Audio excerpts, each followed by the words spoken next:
hoping that Adam will share his baby food with me, because I love baby food. It's really yummy and it's good for you. And just because it's baby food doesn't mean only babies eat it.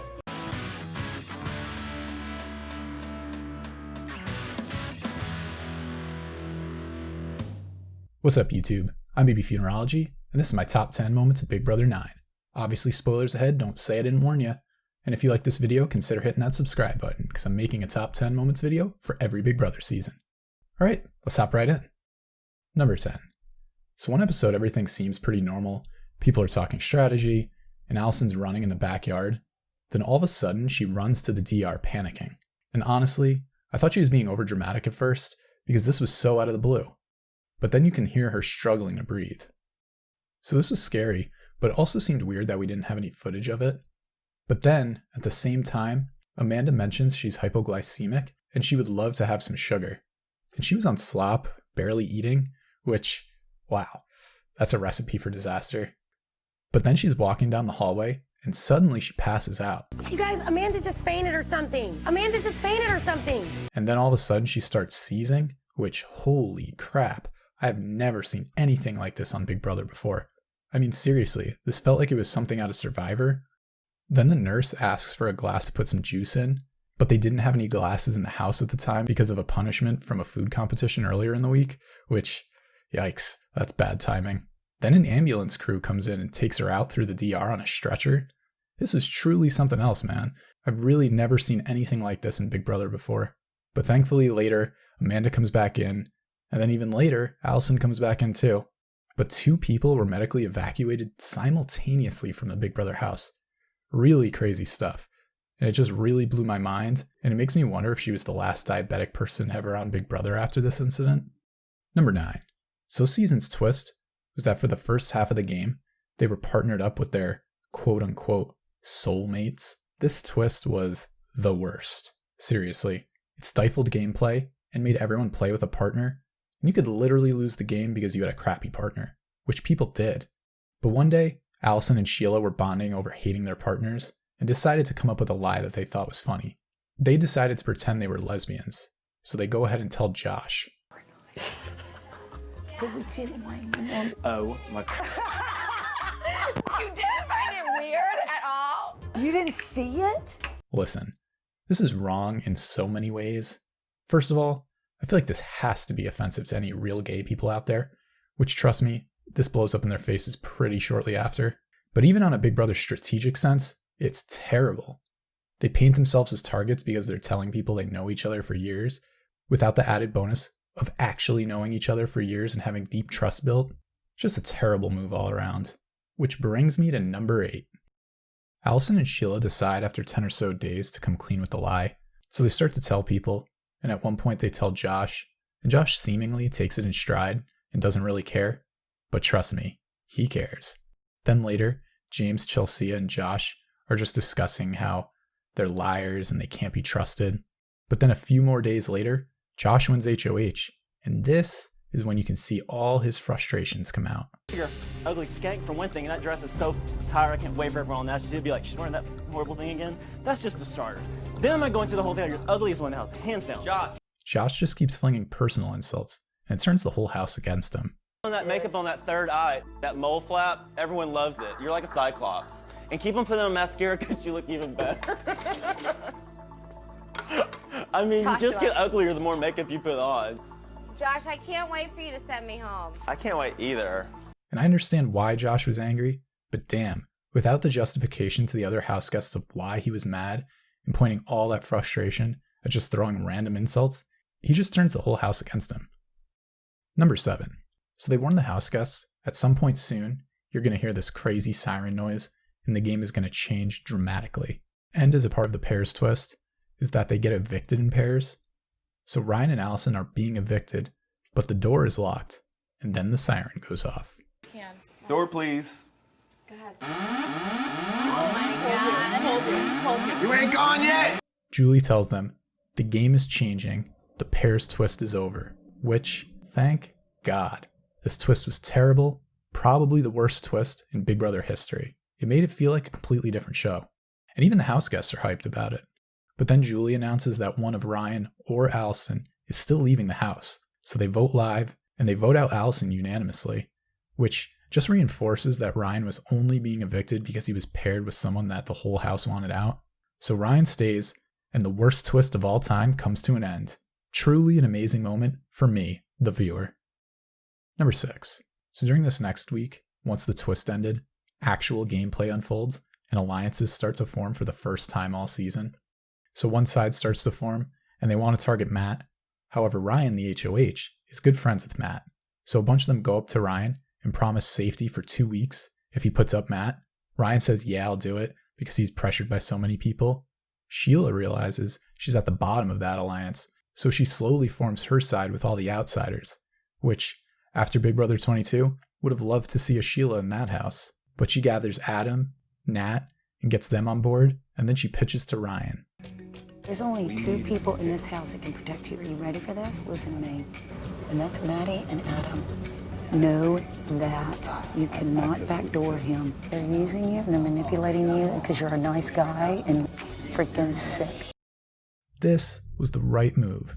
She basically saved Ryan from pulling a Fessy and putting up his own alliance member. Then Ryan puts up James and doesn't destroy his only chance of defeating the main alliance, and instead sets himself up to be in the dominating alliance instead. This was fantastic gameplay by Sheila, and honestly, it's probably the best move all season long. But, to be fair, there were very few game moves to even choose between. Number 5. So one of the twists this season was that they sequestered all the evicted pre-jurors, and then they had America vote which one to send back into the house. America chose Alex, but it didn't really matter, because the house guests vote out James, and then Julie reveals to the house guests that they'll have to decide who comes back in, but they don't reveal who America voted back in. So they all vote live between James and the mystery house guests. Mystery house guest. The mystery house. The mystery guest, please. The mystery house guest. James! James. You're voting for James? Yes! All right. James, please. The votes were 5-3, which was bold because it could have been a 4-4 tie, and I have no idea what they would have done in that scenario. But James comes right back in, making this kind of a reset week of sorts. Then they put James in this box and have him come out of it alive. This is a little weird. It makes me wonder the logistics. So did they put James in the box and then drag him all the way into the living room area? Weird stuff, but made for a cool reveal. Number 4. Right after James comes back in, they have an endurance HOH competition. It comes down to James and Natalie. At one point, Natalie starts spinning, and you can tell she's not feeling good and won't last much longer. So she decides to strike a deal with James. She says, don't put me up and don't put Matt up, and she'll drop. He agrees, and after 4.5 hours, she drops. So James puts up Sheila and Ryan initially, and then James wins veto, so he has all the power, and he decides, screw it. And he goes back on his word, and he uses the veto on Sheila, and then he puts Matt on the block. And then Matt goes home. It was so nice to see someone actually playing and straight up breaking deals and not caring about it. Although, it did bite him in the ass because he was targeted every week going forward until he finally lost the veto competition. Number 3. So because this season was in the winter, unlike most other seasons, it went into the Easter holiday, and one day they were painting Easter eggs. Now this week, Chelsia was on the block and definitely going home, and she knew it, and I think something just cracked inside of her. She starts throwing the eggs to release her anger, and then she just starts breaking all the eggs with her hands. This is something else, and it had me laughing, especially because the other house guests were so offended by it. But then come to the eviction, Julie reveals the votes, and Chelsia has some parting words for her house guests. I just want to give you all some insight. Adam, get a backbone in this game. You're playing like a baby. Sheila, you've been rode hard. You will be put away wet. Natalie, educate yourself. You need one, honey. You're in dire need of one. Joshua, you're crazy. I love you, baby. Love you too. Wow. She went scorched earth on those fools. This is how you make good TV, and it really riled up the house. I feel like if people didn't come back into the house all the time after being voted out, we'd see people do stuff like this more often, because the people who are voted out, they still have that one glimmer of hope that they can come back in. Well, a man can dream, can't he? Number 2. So like I said earlier, James was being targeted and he won veto week after week after week. And 1 week, after Adam wins HOH, James pleads with him to not go up on the block. Natalie gets wind of this and goes up to intervene to make sure Adam doesn't crack under pressure. And Adam doesn't, and he tells him that he's going up. And then really sadly, James just starts breaking down and starts crying. This guy had to win every competition to stay in the game, and he just couldn't take it anymore.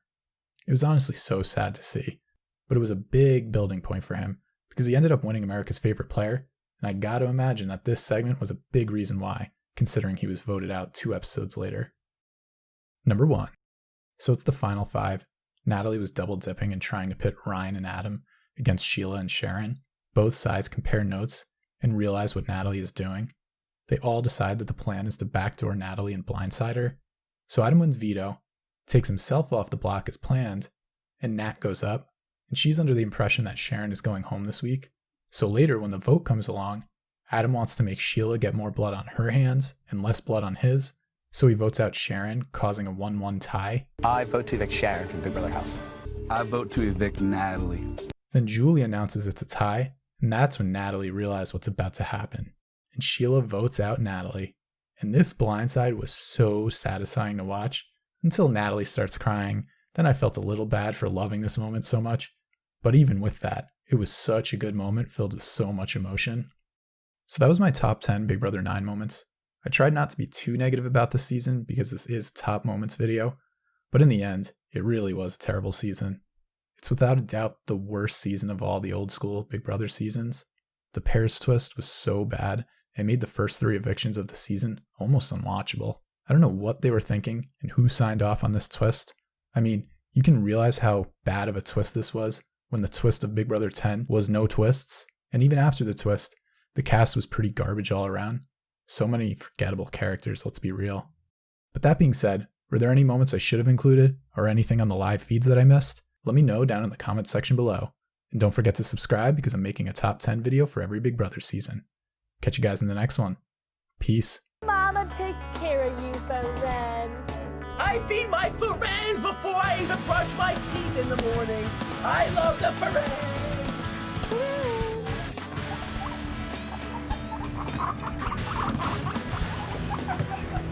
Okay, Feren. You really knew how to do it.